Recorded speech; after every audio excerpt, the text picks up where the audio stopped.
ਦੇਖ ਕੇ ਨਹੀਂ ਵੇ ਟੁਰ ਸਕਦੇ ਬੁੱਢੇ ਬਾਬੇ ਨੂੰ ਢਾ ਸੱਟਾ ਵੇ अंधे यार पागल है तू रात थी बाना यार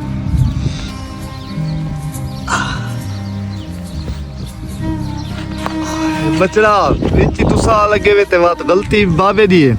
बड़ा यार बदतमीज है गोला हुक दई तू है चबल इंसान बिलाल हो सामने देख ना दो बंदे बुजुर्ग तंग पै करी यार आजुलू देखा के मसले है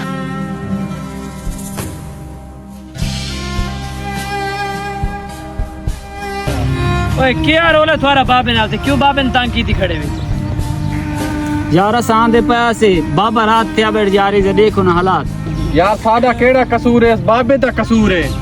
मेरा बिरा मैं को सारा पता है मैं उत्ते खड़ो के रेदा खड़ा में तुम्हारे हालात तुसी सच्चे ना बनो आखिर बुजुर्ग है वड्डां दी इज्जत कीती करो वड्डां दी इज्जत करना फर्ज है वो बंदा मुसलमान ही कहनी जेड़ा वड्डां दी इज्जत नहीं करदा बुजुर्गां दी इज्जत नहीं करदा बुजुर्गां तू ना माफी मांगो चा यार वो बंदा आई तुम्हारा हाथ बनदा यार ओए ऐसा यार केड़ी शय दी माफी मांगू को ड्रामा तो नहीं लाई वदा यार तुम्हारा हक बनदा है कि तू माफी मांगो चा अल्लाह पाक तुम्हारे राजी थी वेच की गलती भी तुम्हारी है मैं रेदा खड़ा मिला के ना मैं प्यारा गलती सुधारो चा माफी मांगो चा इतना किस्सा खत्म कर देना कोई रोला चले के नहीं यार देखो ना जेड़ा अखलाक है ना खुश अखलाक रहना चाहिए थे बुजुर्गों की इज्जत करनी चाहिए आप बड़ा दू इज्जत करनी चाहिए ठीक है ना ये तुम्हारा हक बनता है अच्छा यार बाबे तो माफी मांग दे ऐसा मोबाइल चलाई आंदे ऐसा नहीं पता लगा ऐसा जवे चा लगे बाबा सारी गलती है ऐसा मोबाइल चलाई आंदे ऐसे सारी गलती है बाबा अच्छा यार माफी मांग दे